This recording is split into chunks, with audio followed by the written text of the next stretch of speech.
Haleluya. Terima kasih Bu Desi Stad, pujian yang luar biasa. Biarlah segala hormat hanya bagi Tuhan kita Yesus Kristus. Bapak Ibu, kita akan mendengarkan kebenaran firman Tuhan. Mari kita siapkan hati kita. Kita akan berdoa untuk kebenaran firman Tuhan. Silakan Ibu Santi Simanjuntak berdoa untuk firman Tuhan, Bu.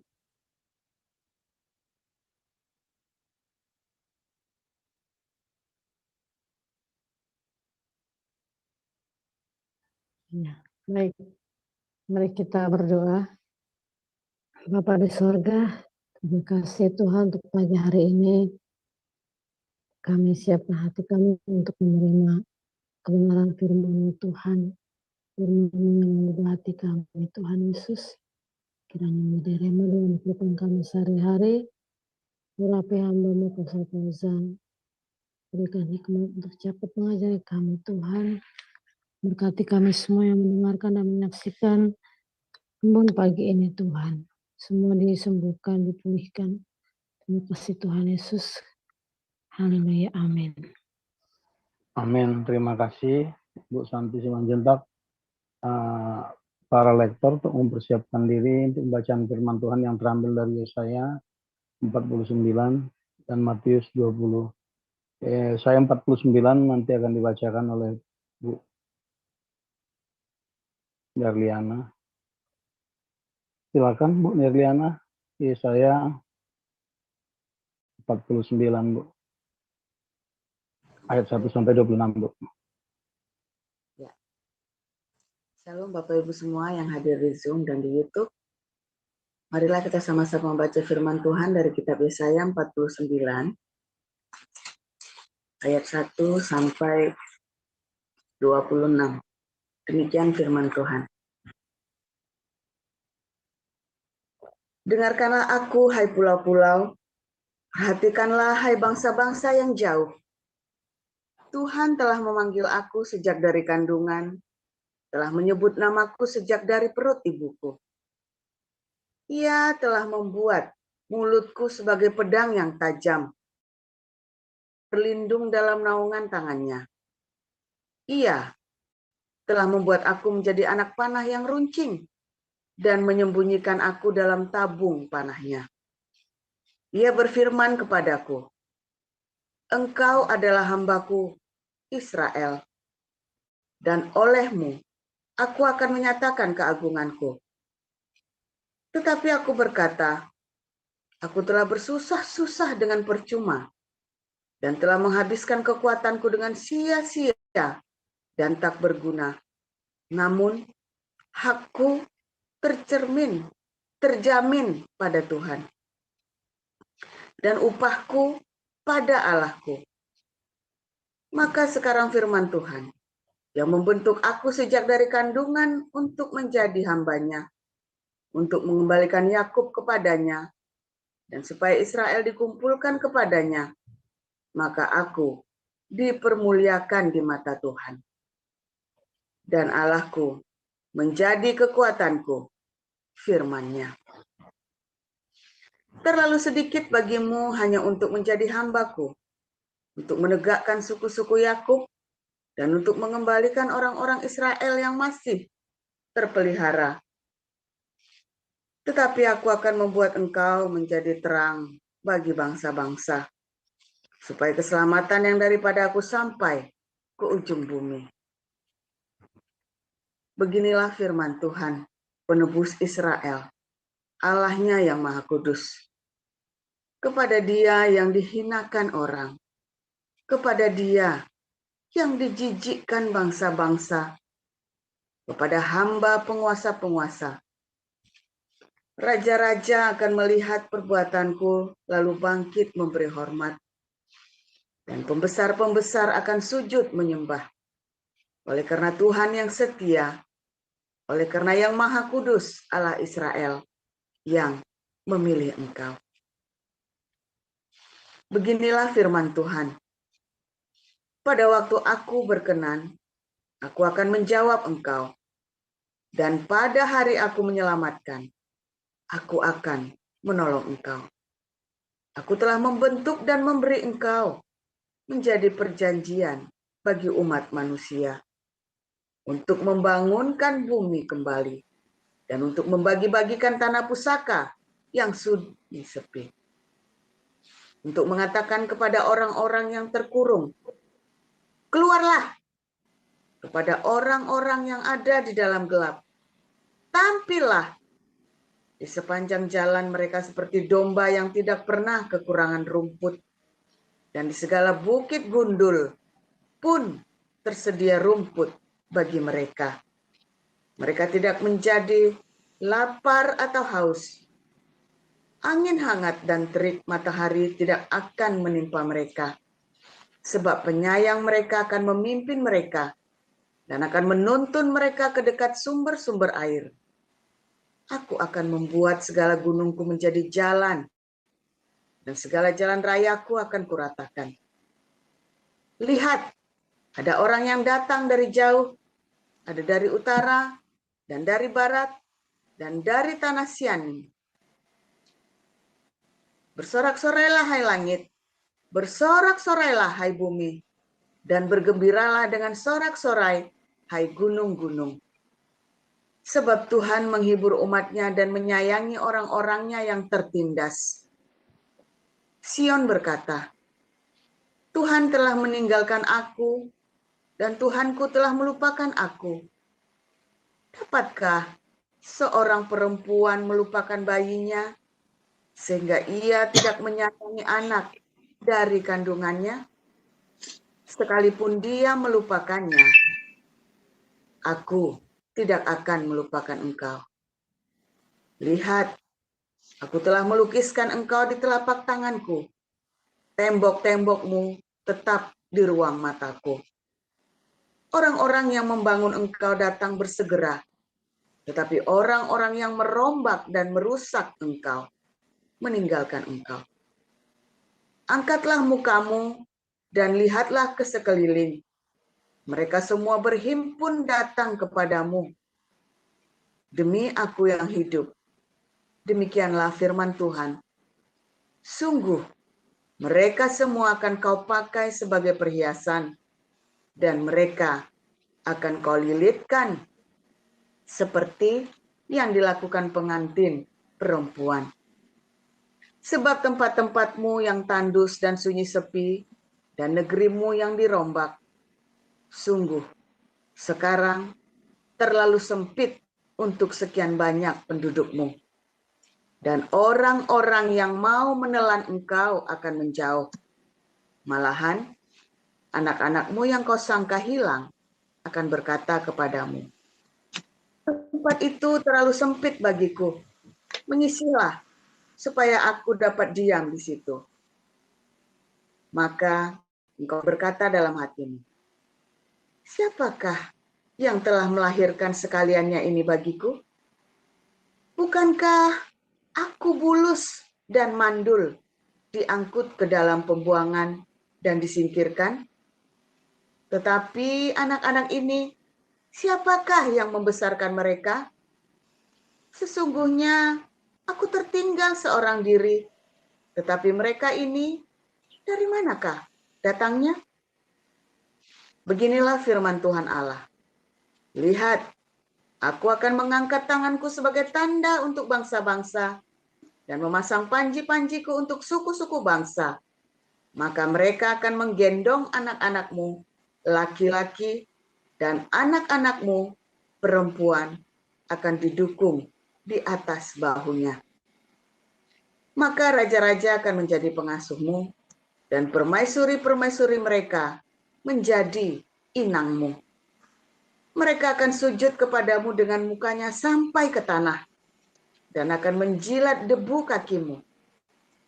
Maka engkau akan mengetahui bahwa akulah Tuhan dan bahwa orang-orang yang menanti-nantikan aku tidak akan mendapat malu.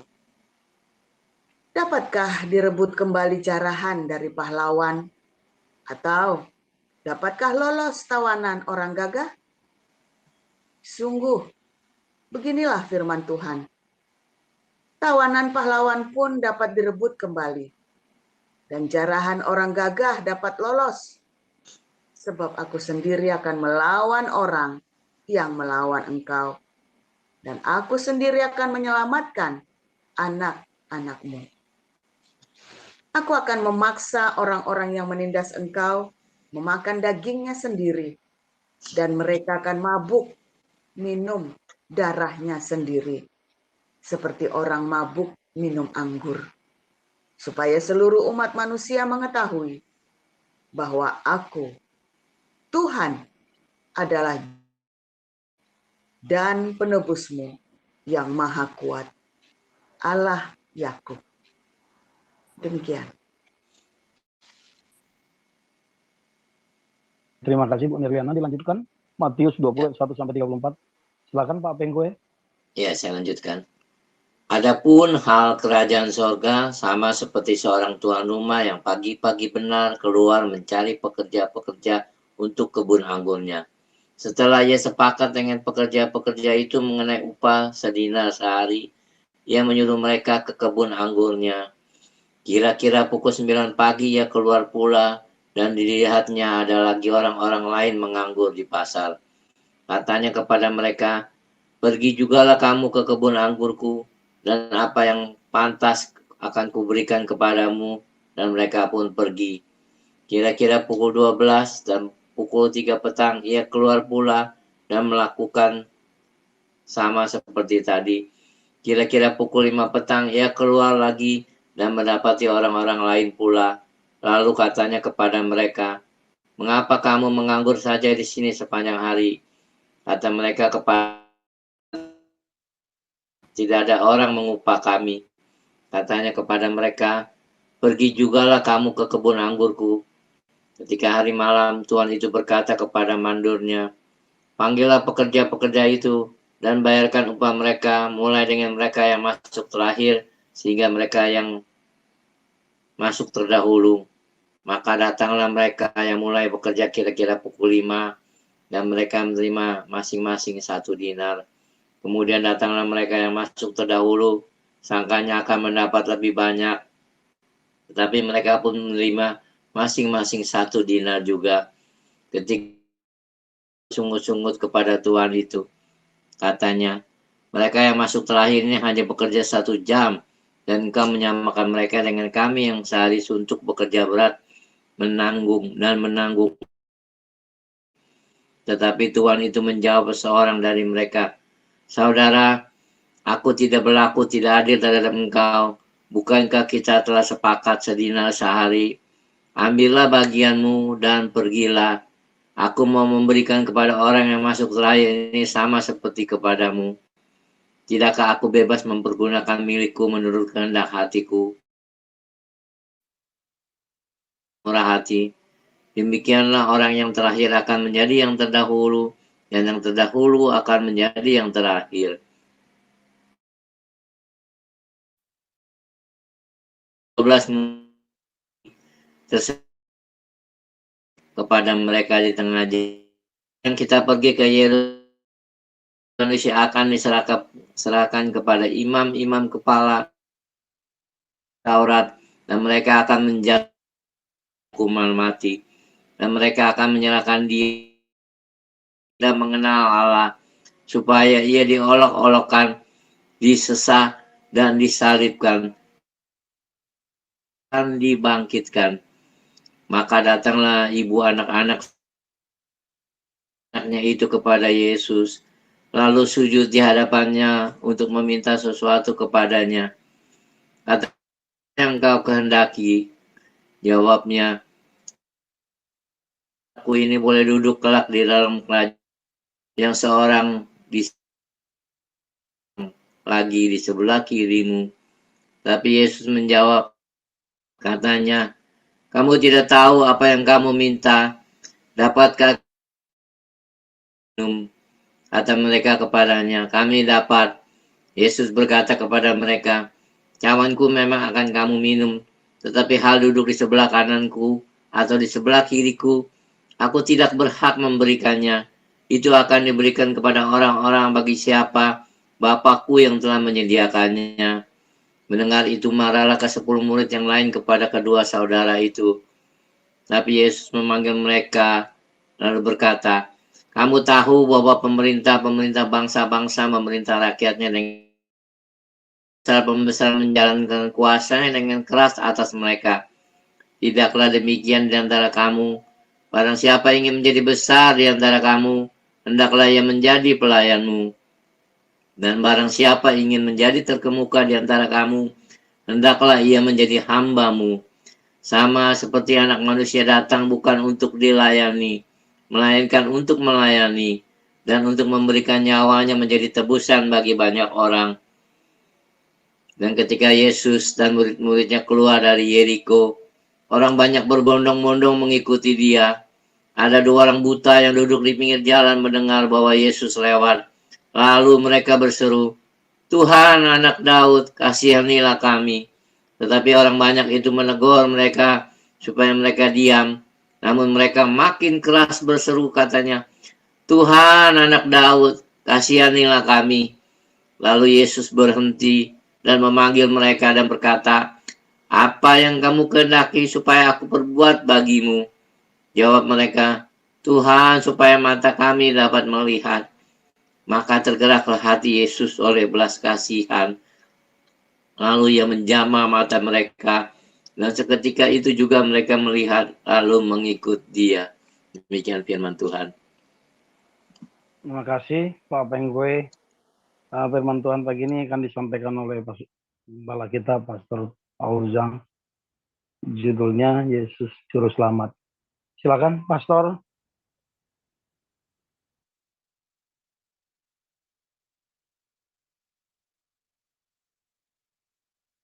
Haleluya, luar biasa.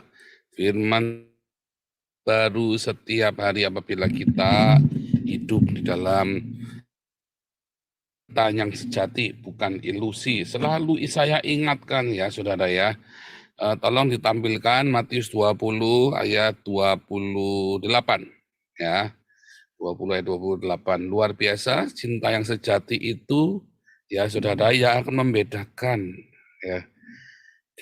Sebenarnya Anda itu bisa tahu sendiri saudara ya, sebenarnya Anda bisa tahu sendiri kalau Anda itu sedang bersama dengan Tuhan, ya, kalau yang tak ikut koinonia tadi malam, sebenarnya Anda akan menyadari siapakah yang Anda sembah, sekalipun Anda ke gereja loh. Saya nggak lagi cerita Buddha, Hindu, Islam, enggak saudara ya. Saya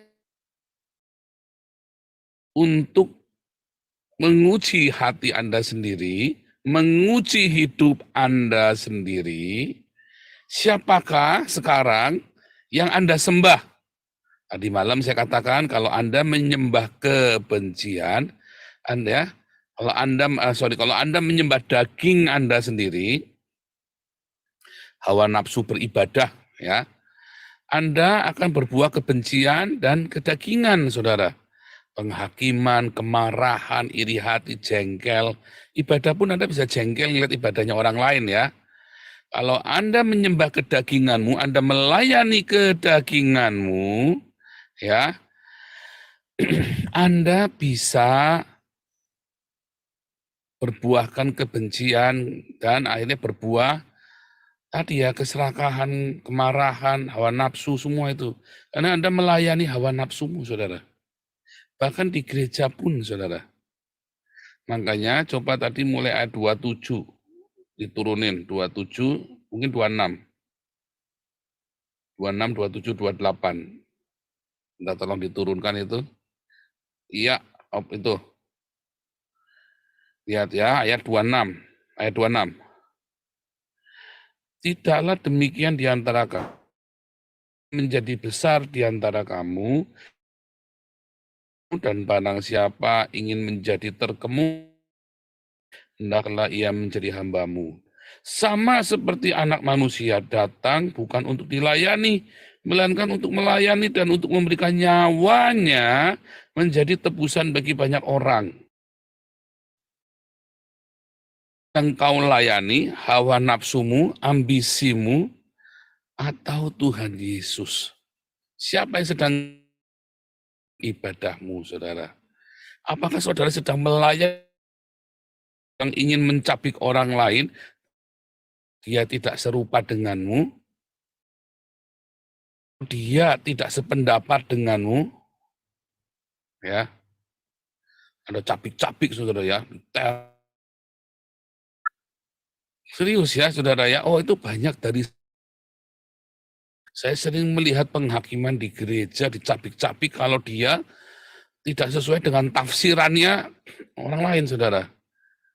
Nah, kita disuruh saling melayani, merendahkan hati saudara. Kita disuruh menjadi pelayan bagi yang lain, bukan menjadi hakim bagi yang lain. Mengingatkan beda dengan menghakimi, saudara ya. Menasihati beda dengan ngatur-ngatur, saudara. Banyak mertua, ya, saya cuma nasihatin menantu kok, gundul peang, kamu lagi ngatur. Ya, banyak mertua itu, ya, yang gara-gara mertua ini keluarga anaknya berantakan, saudara. Serius, saya nggak main-main, saudara ya. Banyak orang tua, banyak mertua yang menjadi penyebab. Oh, bukan wanita idaman lain, bukan Will atau Pil, bukan karena selingkuh, saudara. Tapi keluarga berantakan gara-gara campur tangan mertua, saudara. Saya nggak main-main. Kalau ditanyain, saya diturutin, enggak ya nggak apa-apa. Alasannya begitu, saudara. Pada kenyataannya dia lagi ngatur-ngatur sampai enek ini yang jadi menantu, saudara. Akhirnya ya udah kita nggak mau, kalau mau di sini terus kita mendingan pisahan aja. Bukan karena saya enek sama kamu, tapi enek sama laki-laki kok dibawa ketek mamahnya. Oh banyak saudara ya. Banyak saudara, jangan main-main saudara yang saya ngomong ini. Makanya, hai orang tua yang anaknya menikah, ya, jangan sok-sok ngasih nasihat, jangan sok-sok intervensi. Biarkan saja. Kalau mereka nanya dijawab. Yang mereka nanya dijawab. Tapi jangan sok-sok ngajari. Ya. Biar mereka hidup jatuh bangun dengan gayanya mereka. Sudah kasep, saudara, ngajari kemarin waktu masih SMA. Kalau sudah lulus SMA, Anda udah nggak bisa ngajarin lagi. Jawab, jangan sok-sokan, saudara. Serius, saya nggak main-main, saudara.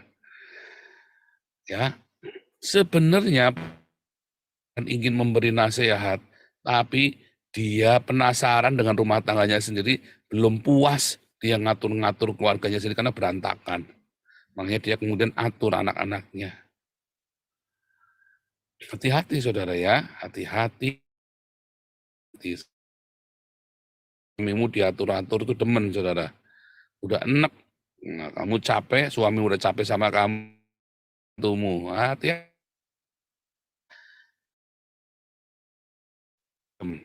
Mertua-mertua diam, orang tua diam. Biar mereka jatuh bangun. Kalau nggak nanya, jangan ngajar-ngajarin. Maunya ngajar-ngajarin. Anakmu yang dia nasihat diam saja karena dia sudah enek, tapi dia takut sama saya. Karena saya dibilangi orang yang nggak hormat sama orang tuanya terkutuk. Ya, terus Anda jangan kurang ajar yang jadi orang tua. Ya kan? Jangan malah keenakan, saudara. Hati-hati. Anda tinggal di rumah anakmu atau Anda jangan setiap hari datang ke rumah anakmu, ya, lalu mau ngatur-ngatur. Anda yang diam di rumah anakmu, diam. Anda anggap aja Anda lagi ngekos di situ, Anda lagi nonton, Anda urus saja tetek bengek lainnya. Kalau Anda lagi bosen, jangan bosen ngatur-ngatur pembantu, ngatur-ngatur anak, apalagi ya, kalau ngatur-ngatur pembantu masih mending saudara ya. Saya sih biar mami saya ngatur-ngatur pembantu, mau berantem, mau apa tak biarin. Tapi kalau sudah ngatur-ngatur anak, ajarannya kebeda, saya bilang, mami ajarannya begini. Tegas kalau saya ya, hati-hati, hati-hati, saudara.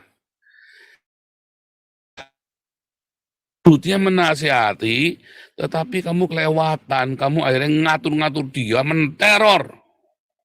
Yang kamu nasihati gara-gara dia tidak mau menuruti nasihatmu. Itu namanya bukan nasihat, kamu namanya sedang menteror. Kamu sedang Anda kudu tahu diri. Yang ngatur-ngatur anak bukan, saudara bukan, apa bukan, Anda tekan, Anda intimidasi. Itu hati-hati saudara ya. Hati-hati saudara ya. Serius ya, saya nggak main-main ya. Di jemaat pun ada yang begitu. Makanya Anda jemaat yang tingkah polamu aneh-aneh, saya nggak banyak rese, saya diem.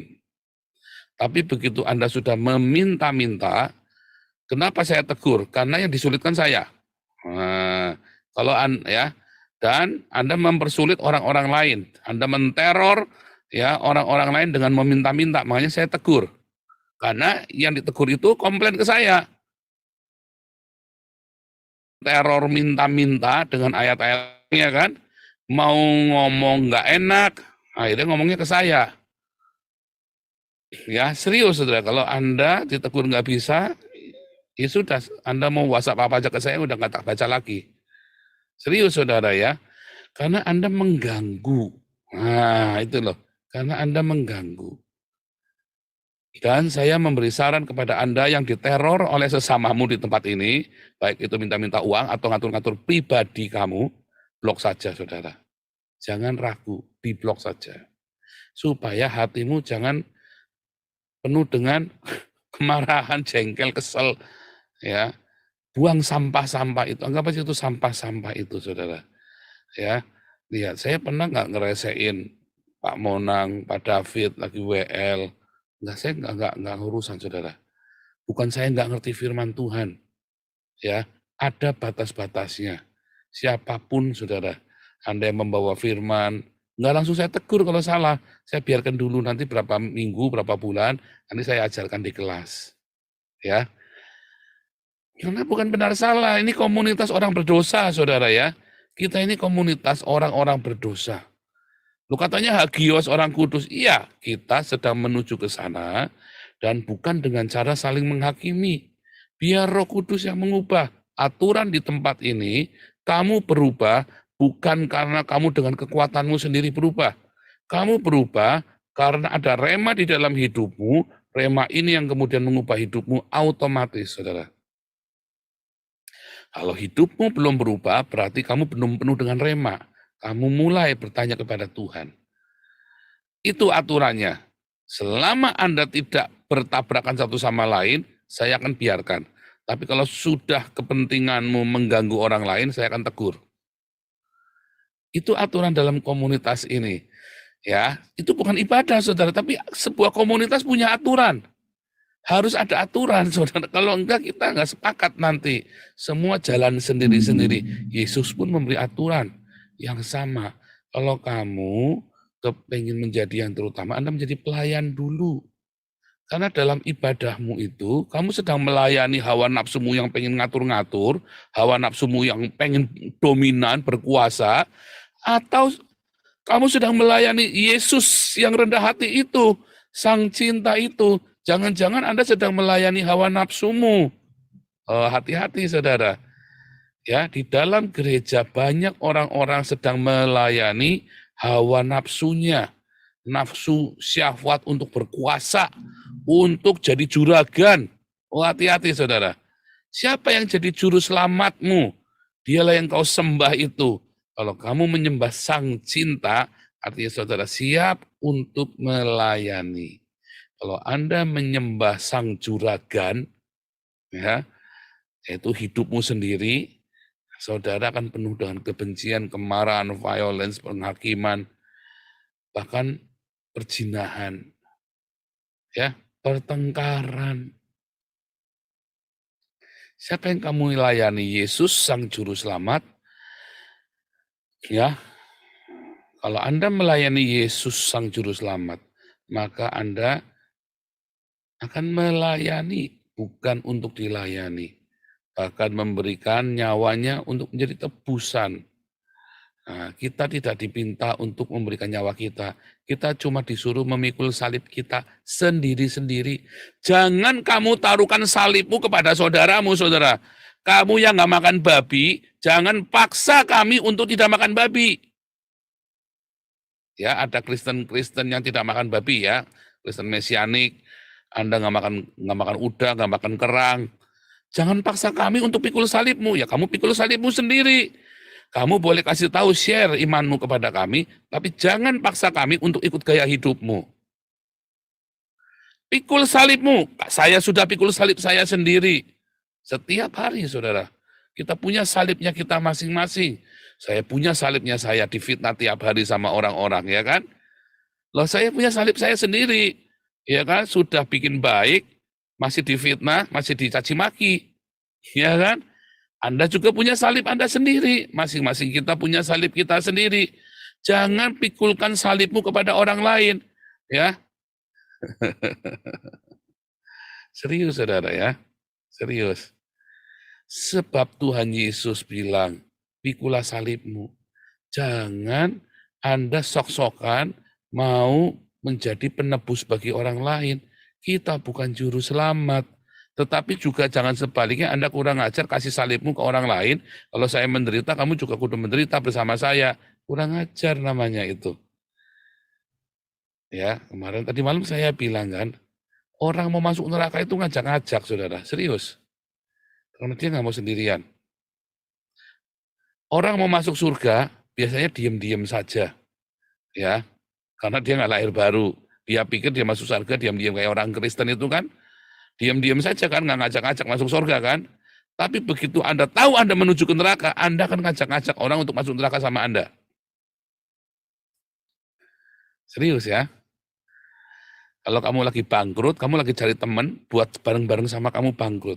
Ya, ikut ambil hartanya. Kalau perlu adikmu, kakakmu, orang tuamu. Pokoknya kalau kamu bangkrut nggak boleh sendirian. Kudu bareng-bareng. Coba deh Anda amatin. Memang begitu, saudara. Banyak orang seperti itu. Ya, dan kebanyakan. Yang normal itu kayak gitu. Kalau mau hancur, jangan sendirian. Tapi kalau mau masuk surga, mau dapat terima duit, ya, mau dapat angpau, Anda diam-diam. Iya kan? Nah, banyak orang mau selamat juga sendirian karena keselamatannya palsu. Orang kalau menerima keselamatan yang sungguh-sungguh dari Tuhan, dia akan bersukacita dan sukacita itu Anda bagikan kepada orang lain. Namanya sukacita itu maksa nggak, saudara? Enggak, saudara. Anda lagi pesta, Anda dapat uang, angpau 1 miliar, Pak Guido dapat uang 1 miliar. Terus seneng, ya kan? Lalu Anda, wah saya mau seneng-seneng undang pesta. Lalu yang diundang itu disuruh bayar begitu. Oh sekarang begitu ya. Mau mantu, wah seneng ya mantu ya, iya. Lalu yang diundang suruh bayar makanannya sendiri-sendiri. Ya kan saudara? Ya kan kalau Anda lagi ngunduh mantu kan orang yang diundang itu suruh pada bayar sendiri-sendiri. Memang zaman ini zaman edan. Orang mantu, orang lagi mantu, happy, tapi yang diundang disuruh bayar makanannya sendiri-sendiri malah lebih bayarnya.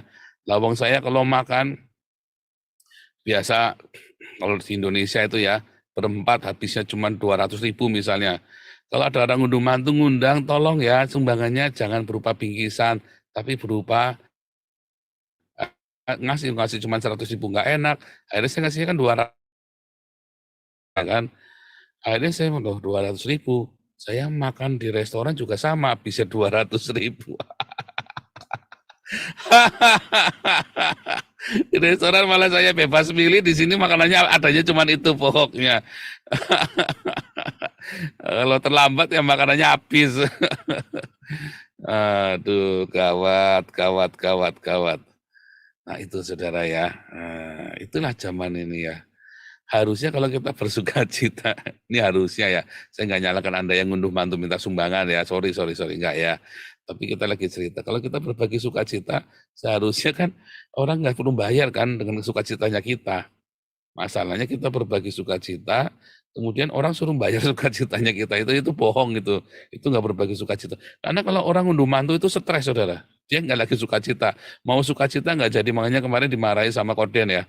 Sama Pak Daniel Alexander dimarahi, kamu yang mau menikah, jangan nanti selesai menikah, harusnya honeymoon yang utang. Aduh, saya waktu di Salatiga nggak pusing ya, kami habis menikah mah happy-happy saja saudara ya. Habis menikah kita nggak punya utang ya, nggak stres, nggak apa, saya diajarin caranya ya saudara ya, jadi nggak stres. Wah, undangan 400 yang datang 1.000 saudara ya, karena seluruh jemaat datang semua. Yang 400 yang diundang 1.000 yang datang, malah 1.500 kali ya. Tapi untung ya semuanya ditukupi semua. Tuhan Yesus baik, saudara ya. Tuhan Yesus baik, saudara ya. Nah, saudara, kalau orang susah ngajak masuk neraka, ngajak-ngajak. Kalau lagi sukacita, jarang, saudara, ngajak-ngajak saja Anda masih suruh pada bayar sendiri-sendiri, ya kan? Tetapi kalau Anda lahir baru di dalam Tuhan, ya, saudara tahu orang-orang ini masuk neraka semua, saudara ajak-ajaknya kan dengan sukacita, bukan dengan paksaan. Kalau saudara ajaknya dengan paksaan sambil disuruh bayar, artinya Anda memaksa orang itu untuk ikut aturan Anda. Jangan-jangan Anda sedang menuju ke neraka. Ya, jangan-jangan Anda juga sama-sama menuju ke neraka. Makanya Anda maksa orang untuk ikut Anda. Ya kan? Dan Anda berlaga sebagai juru selamat. Padahal Anda sedang lagi sama-sama pergi ke neraka sama dia. Tapi Anda berlaganya kayak juru selamat. Siapa yang jadi juru selamatmu? Yesus kan? Kalau gitu Anda ikuti cara Yesus. Ya, bukan dengan menghakimi. Bukan dengan Anda ngatur orang lain supaya seperti Anda. Tapi layani dia, ya. Saudara kalau ketemu koden itu ya, dia sudah dengar yang jelek tentang kamu misalnya, saudara ya. Dia ketemu kamu, dia tidak akan kasih tahu yang jelek kepadamu, saudara. Dia akan perlakukan kamu sebagaimana kamu orang normal yang dia nggak tahu salahmu apa. Pokoknya anggap saja kita sama-sama baru kenal, sama-sama kita nggak ada masalah. Toh kamu ada masalah, masalahnya sama orang, bukan sama saya. Begitu ya. Jadi dia perlakukan kamu seakan-akan kamu nggak ada masalah. Lalu akhirnya kamu sendiri yang akan ngaku dosa sama dia. Saya nggak tahu dia memang begitu orangnya. Ya, akhirnya kamu yang ngaku dosa sendiri sama dia tanpa dia harus memaksa dosamu apa, saudara. Dia akan ajak kamu. Makanya orang-orang itu nggak yang tua-tua, nggak yang oma-oma, nggak yang anak muda. Kalau sama beliau seneng, saudara ya. Saya ngamati ya selama berapa hari, kan 5 hari ya, 5 hari saya kesempatan tiap hari sama beliau ya. Jadi saya ngamatin, kenapa ya orang ini jadi magnet ya. Ternyata karena dia tidak suka menghakimi orang lain, saudara. Anda mau gaya punk, Anda mau gaya ruwet, mau gaya rocker, mau gaya priayi, mau gaya apa, dia nggak suka menghakimi, dia biasa-biasa. Nanti dia nasihatnya di waktu khotbah dia nasihati, tetapi bukan menuju kepada orang-orang itu, enggak. Ya, secara umum aturan-aturan ya yang umum tentang mengasihi, tentang kebencian, tentang pengampunan yang secara umum, saudara, yang dia nasihati. Ya, yang memang khotbahnya untuk umum, bukan untuk nyerang satu orang itu. Nah, saya mengingatkan selalu di komunitas supaya jangan ribut, saudara ya. Karena kalau saya nggak cerita ini, saudara nggak tahu aturan komunitas ini, lalu Anda mau atur-atur orang-orang di sini. Lalu ketika saya tegur, Anda menganggap saya ini rajanya, ya salah, saudara ya. Salah.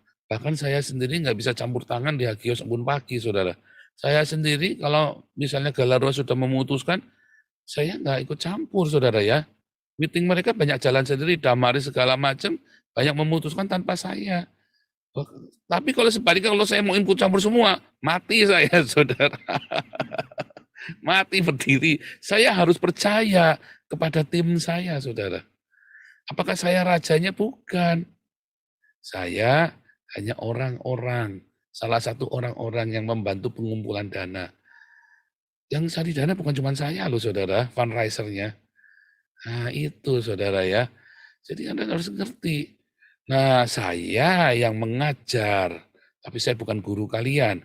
Saya hanya pengajar, fasilitator untuk mengarahkan tim ini mau kemana.